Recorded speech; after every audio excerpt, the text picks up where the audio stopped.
Hello dear student, स्वागत है आपका नेक्स्ट क्लास में। देखिए लास्ट जो क्लास थी उसमें अपन ने टॉपिक किया था आयन एक्सचेंज के इंपॉर्टेंट पॉइंट्स और हमने लगभग 4 इंपॉर्टेंट पॉइंट्स कर लिए थे। और अपना तो लास्ट इंपॉर्टेंट पॉइंट था वो ये था कि धन आयन विनिमय क्षमता जितनी ज़्यादा होती है किसी की, वो उतना ही अधिक मात्रा में धन आयन का क्या कर सकता है, धारण कर सकता है। ठीक है ना। इसके बाद की बात करेंगे अपन, ठीक है ना। देखो 4 टॉपिक होगी, अब हम 5वां टॉपिक लेते हैं। तुम थोड़ी सी क्लास को याद करो। मैंने ये बताया था कि धन आयन विनिमय जो क्षमता होती है वो मृदा के कणों के आकार पर निर्भर करती है, मृदा की पीएच पर निर्भर करती है, कले के प्रकार पर निर्भर करती है और साथ में क्या करती है, उसमें उपस्थित कार्बनिक पदार्थ की मात्रा पर निर्भर करती है। तो वो अपना 5वें और 6वें टॉपिक में लेंगे, ठीक है ना। अब देखिए जी 5वां टॉपिक, किसी मृदा की धन आयन विनिमय क्षमता उस मृदा के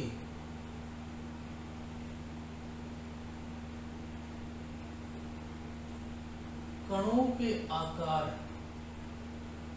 तथा मृदा कोलोइडों की पीएच पर निर्भर करती है। ठीक है ना। कोई भी मृदा है उसकी धन आयन विनिमय क्षमता जो है वो मैं लिख देता हूँ, बार बार याद आता है, CEC उस मृदा के कणों के आकार और उसके मृदा कोलोइडों की पीएच पर निर्भर करती है। ठीक है ना। अब कैसे करती है वो देखो जी, कणाकार जितना छोटा होगा CEC उतनी ही अधिक होगी। पहली बात तो ये होगी। और दूसरा, पीएच जितनी ज्यादा होगी CEC का मान उतना ही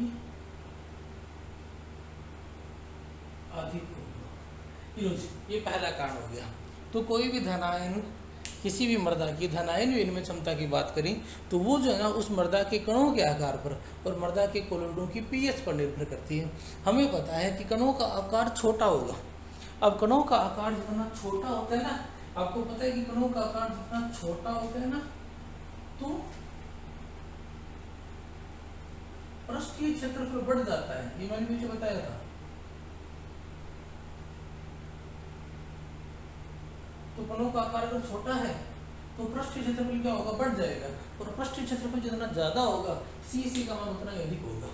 और पीएच जितनी ज्यादा होती है उतना क्षारीय होता जाता है। और आपको पता है अधिकांश धन आयन जो होते हैं वो भस्म प्रकृति के, क्षारीय प्रकृति के, इसीलिए CEC का मान भी क्या होगा, उतना ही अधिक होगा।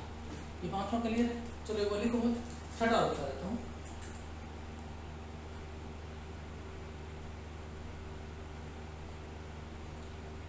किसी मृदा की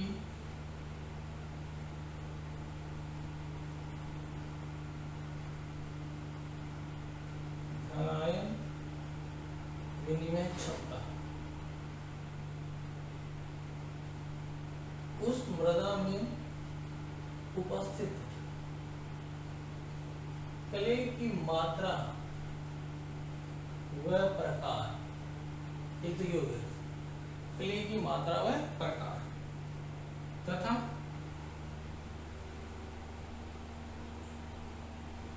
उस मृदा में उपस्थित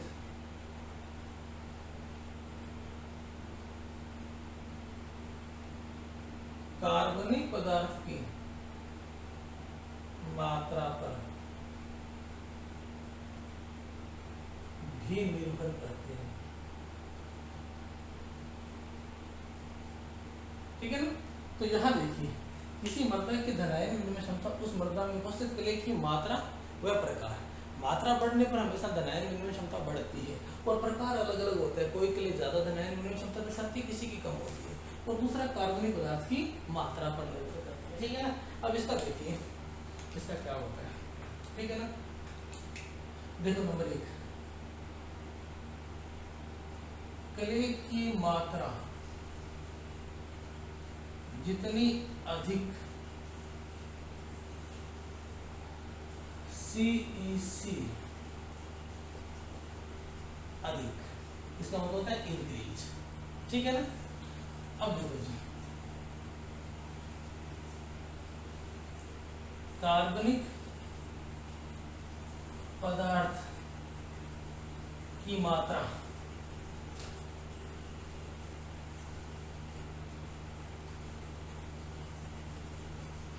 जितनी अधिक होगी CEC उतना अधिक होगा। ठीक है ना। इस चीज को ध्यान रखने का सबसे बढ़िया जो एग्जांपल है वो है ह्यूमस।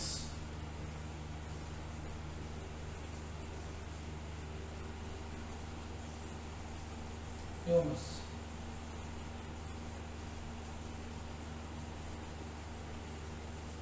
सर्वाधिक CEC होती है, और इसमें कार्बनिक पदार्थ भी क्या होते हैं, सर्वाधिक। ठीक है ना। और प्रकार क्ले प्रकार, ठीक है ना, इसमें क्या रखोगे, मोंटी मोरिलोनाइट की CEC केओलिनाइट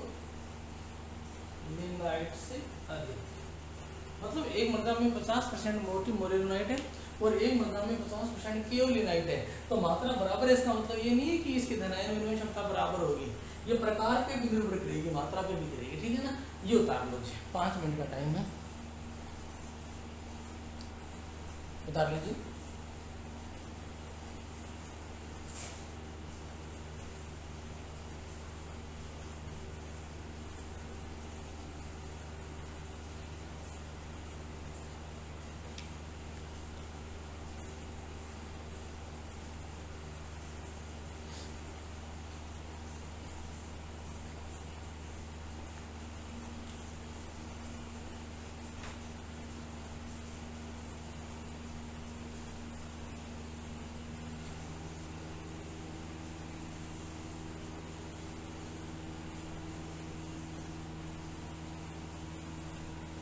उतारिए फटाफट।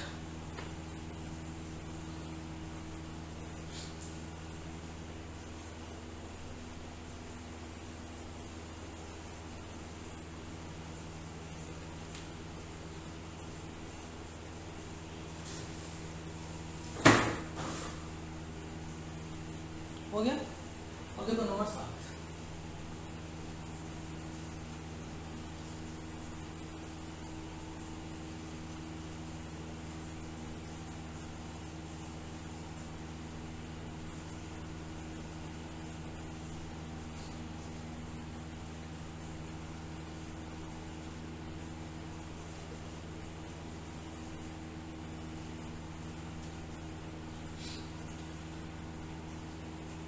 नंबर 7 देखो, धनायन विनिमय क्षमता चल रहा है, इसी की बात करते हैं। ठीक है ना।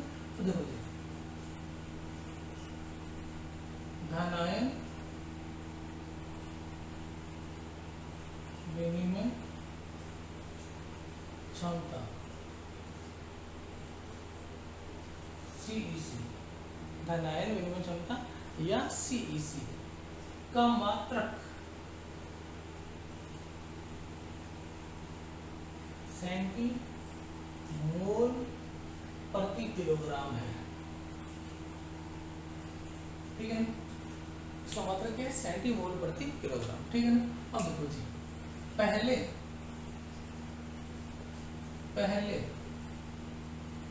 इसका मात्रक मिली इक्विवेलेंट प्रति 100 ग्राम, यानी मिली तुल्यांक प्रति 100 ग्राम एक ही बात है। हाँ, दोनों का मतलब एक ही होता है, ठीक है ना। अब SI 32 इसको ले लिया गया। पहले ये चलता था मिली तुल्यांक प्रति 100 ग्राम। पहले हम 100 ग्राम के पीछे मिली तुल्यांक में मात्रा ज्ञात करते थे, अब अपन किलोग्राम या सेंटीमोल में मात्रा ज्ञात करते हैं। बात एक ही है, क्योंकि ये 100 ग्राम का 10 गुना है किलोग्राम, तो मिली का 10 गुना क्या होता है सेंटी। तुल्यांक मोल में फर्क नहीं पड़ता, ये आप लोग पिछली क्लास में पढ़ चुके हो, क्योंकि ये तुल्यांक और मोल में फर्क वही पड़ता है जहाँ तुम्हारे एक्स फैक्टर अलग अलग हो, ठीक है ना, जिनकी नॉर्मलता और मोलरता क्या हो अलग अलग हो, बाकी फर्क नहीं पड़ता।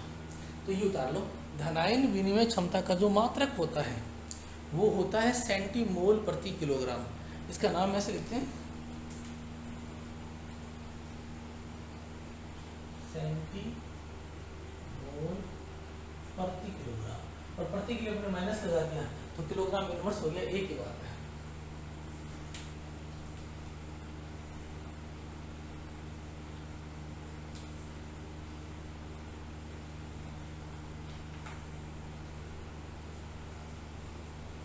ओके, अब देखो जी नेक्स्ट,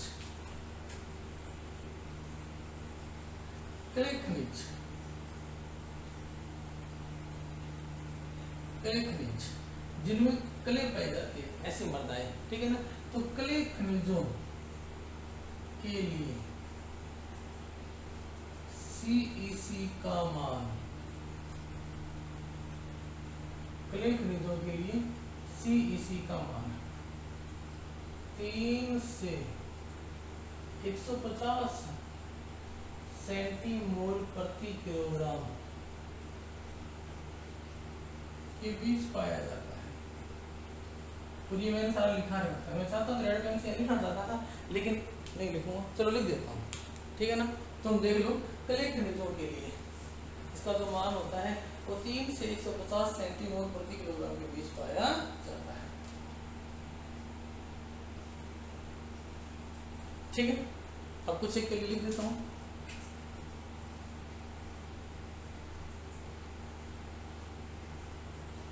केओलिनाइट 8 सेंटीमोल किलोग्राम इनवर्स, ये मैंने याद कराया आपको, 8 सेंटीमोल किलोग्राम इनवर्स, ठीक है।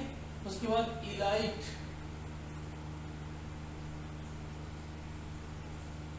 30 सेंटीमोल प्रति किलोग्राम,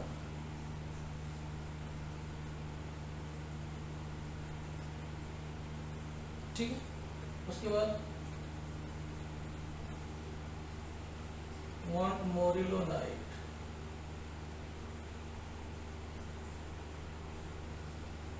80 सेंटीमोल प्रति किलोग्राम इनवर्स, ठीक। वर्मिकुलाइट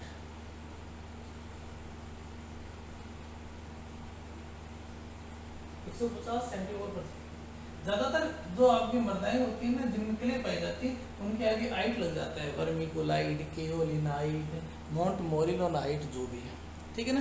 तो इनका जो होता है वो होता है आपका 3 से लेके 150 सेंटीमोल किलो प्रति ग्राम के बीच, ठीक है। उदाहरण इसको 3-4 एक पॉइंट और बचा वो लिखा देता हूँ।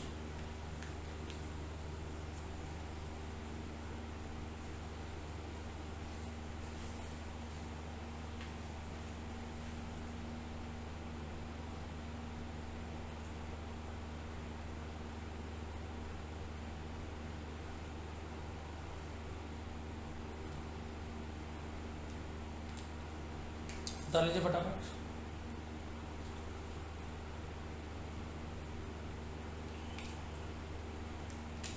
ठीक है ना। देखो, धनायन विनिमय क्षमता जो CEC है उसका मात्रक होता है सेंटीमोल प्रति किलोग्राम, ठीक है ना। सेंटीमोल किलोग्राम इनवर्स एक ही बात है। पहले इसका मात्रक मिली इक्विवेलेंट पर 100 ग्राम था, मिली तुल्यांक प्रति 100 ग्राम, एक ही बात थी, दोनों का मतलब सेम है, तरीका बदल दिया, ठीक है ना। जैसे तुम चाहे 100 ग्राम बोल दो, चाहे 1000 ग्राम बोल दो, या 1 किलोग्राम बोल दो, ठीक है ना, वही बात है। अब क्ले खनिज जो होती है, ऐसी मृदाएं जिनमें खनिज में क्ले पाई जाती है, सर्वाधिक मिट्टी जिसको बोलते हैं वो पाई जाती है, उनके लिए CEC का मान 3 से लेकर क्या होता है 150 सेंटीमोल प्रति किलोग्राम के बीच होता है। और इनके ऐसा इसलिए होता है क्योंकि इनमें कार्बनिक पदार्थों की मात्रा कम पाई जाती है, यदि अपने कार्बनिक पदार्थों की मात्रा, कार्बनिक खनिजों की बात करें तो उनमें जो होता है आपकी सी का मान वो 200 से ज़्यादा होता है, और 200 से ज़्यादा 400 तक हो सकता है, ठीक है ना। तो इसके अंदर अपने एग्जाम्पल क्या देखा, केओलिनाइट 8 सेंटीमोल प्रति किलोग्राम, इसका औसत मान है, ये औसत मान है। इसकी परास देखें तो ये 3 से लेके 10 तक हो सकती है, ठीक है ना। इलाइट 30 है, ये 10 से लेके 50 तक हो सकता है। मोंटीमोरियोनाइट 80 है, ये 50 से लेके 100 तक हो सकता है। वर्मिकुलाइट 150 है, ये 100 से लेके 200 रुपये हो सकता है, ठीक है ना। हमने औसत मान देखे हैं। चलो नेक्स्ट बात करते हैं 9 नंबर पॉइंट।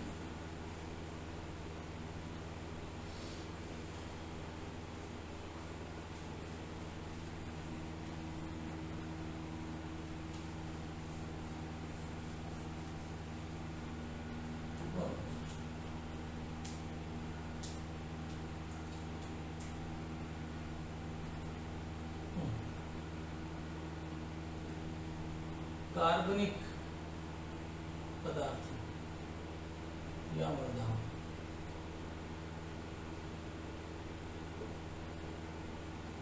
के लिए CEC का मान 200 से 400 सेंटीमोल किलोग्राम इनवर्स तक हो सकता है, ठीक है ना। तो इसका एग्जाम्पल अपने को याद ही, ह्यूमस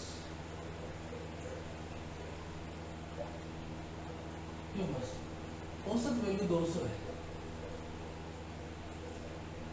ठीक है ना, ह्यूमस।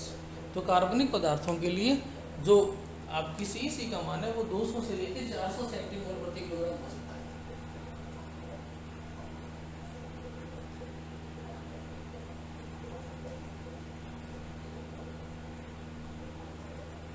हो गया। चलो इसके बाद देखो 10 नंबर,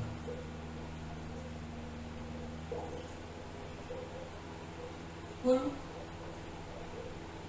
धनायन विनिमय क्षमता, इसे क्या बोलते हैं, CEC। कुल धनायन विनिमय क्षमता CEC का जितना भाग, और भाग का मतलब यहाँ योगदान से, जितना योगदान या भाग भास्मिक आयनों या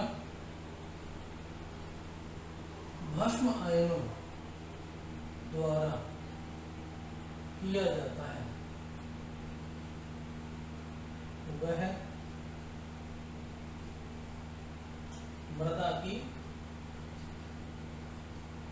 प्रतिशत बेस संतृप्ति कहलाता है। ये भी अपना पढ़ा, ठीक है ना। फिर किसी मृदा की प्रतिशत बेस संतृप्ति क्या होती है, उसके कुल धनायन विनिमय क्षमता में से कितना हिस्सा किसका है, भस्म आयनों का, ठीक है ना। तो याद हो तो हम ऐसे दस रहता है V = S/T × 100, ठीक है ना। यहाँ जो V है इसे अपन ने क्या नाम दिया था, V, मृदा की प्रतिशत बेस संतृप्ति, ये V था। S के लिए क्या नाम दिया था, S यही तो है ना, भस्म धनायन। और भस्म धनायन में कौन से होते हैं, Ca+2 Mg+2 Na+ और K+, ठीक है ना। और T धनायन विनिमय क्षमता CEC, ठीक है ना। तो कुल धनायन विनिमय जो क्षमता होती है उसका जितना भाग या योगदान भास्मिक आयनों द्वारा किया जाता है वो मृदा की क्या कहलाता है, प्रतिशत बेस संतृप्ति V = S/T। उतारो बेटा फटाफट।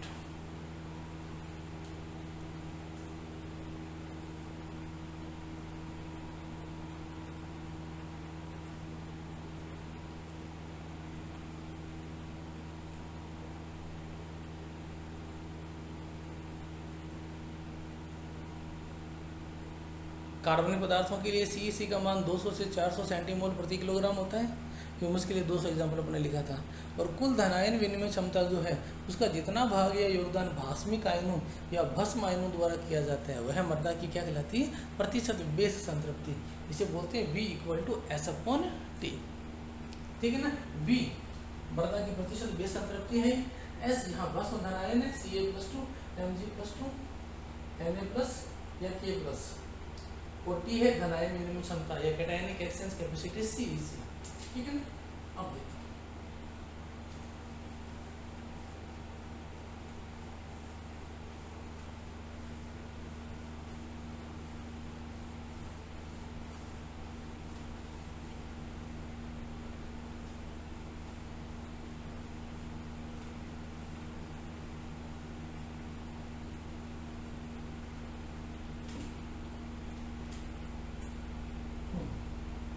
कितना नंबर था?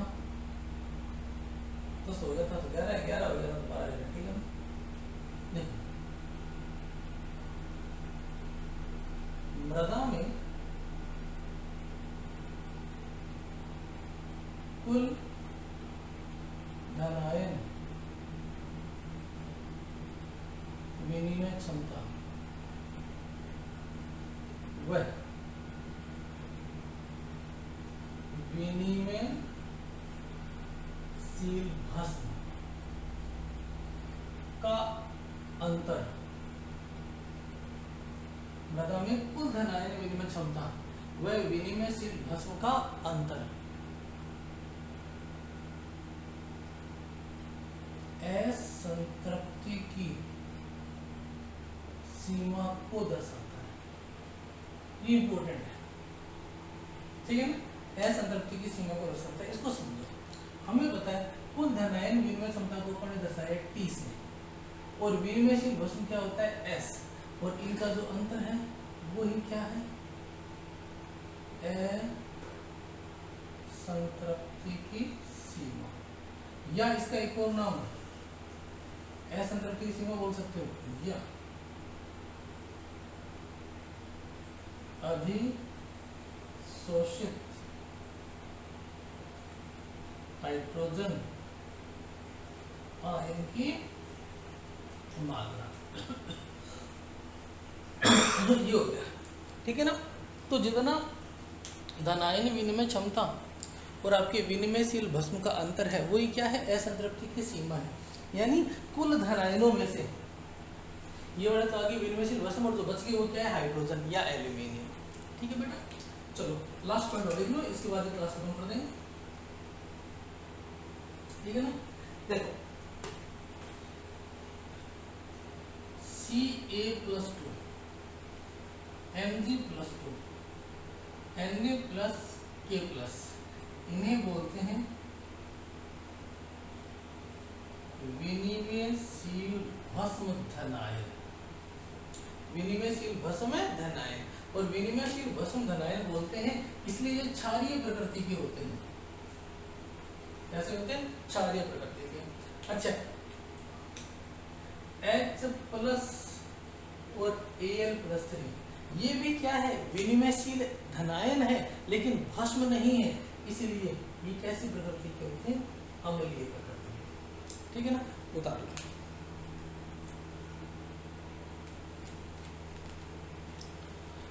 जल्दी उतारिए, टाइम कंप्लीट होने वाला है।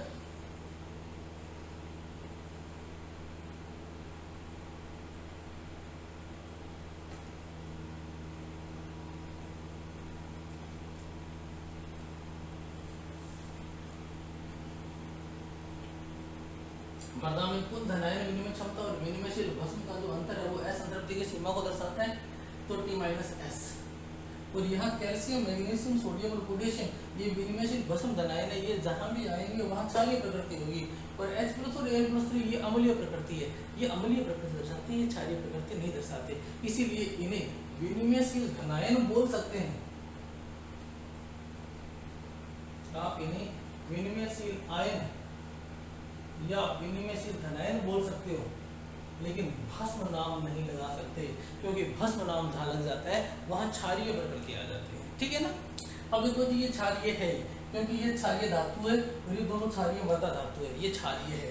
H प्लस अम्लीय है, समझ में आ गया। लेकिन एल्यूमिनियम का कई बार पता नहीं चलता कि अम्लीय है या नहीं है, तो इसके बारे में कई बार बताया जाता है कि एल्यूमिनियम जो होता है वो मृदा में अम्लीय प्रकृति कैसे दर्शाता है। हाइड्रोजन तो अम्लीय होता ही होता है, लेकिन एल्यूमिनियम अम्लीय प्रकृति कैसे दर्शाता है, ठीक है ना। इसका लास्ट ले लेना 13 नंबर, एल्यूमिनियम, ये Al+3 है, आयन मृदा में जल से अभिक्रिया कर H+ मुक्त करता है। और ये कैसे करता है वो इंपॉर्टेंट है। देखो हमने लिया Al+3 और इसे मिला जल। आप सबको पता है जल टूटता है किसमें, H+ में और OH- में। तो OH- जुड़ जाएगा प्लस के साथ, क्या बन गया AlOH। अब प्लस के 2 बचे और एक H+ गया, आ गया। दोबारा AlOH+2, फिर जल का अणु आया और बन गया AlOH की होल ट्वाइस प्लस और फिर H+। और तीसरा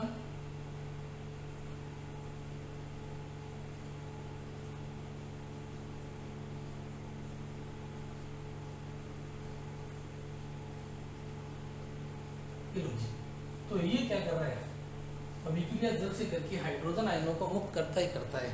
यदि हाइड्रोजन है तो भी अम्लीय है, और अगर एल्यूमिनियम है तो भी क्या है, अम्लीय है। बस इतने पॉइंट उतार लो, पूरा का पूरा चैप्टर इन 13 पॉइंट में रिवाइज हो चुका है। और यदि ये तुम्हें 13 पॉइंट याद है तो तुम्हें इस चैप्टर का कोई सा भी क्वेश्चन, कोई भी प्रश्न आपको पूछ लिया जाए तुरंत कर सकते हो। तो तुम पहले चैप्टर पढ़ो, एक दिन का पढ़ना है, और उसके बाद इन 13 पॉइंट्स को याद करो। और कल की क्लास में मैं क्वेश्चन कराऊंगा, कोई भी क्वेश्चन ऐसा नहीं है जो इन 13 पॉइंट से बाहर चला जाए। सारे क्वेश्चन 13 पॉइंट से आते हैं। बोर्ड के आज तक के पेपर देख लेना, 2 या 3 जो पेपर हुए वो इन्हीं में से आए, इनसे बाहर इस चैप्टर से क्वेश्चन नहीं आते। Okay, bye.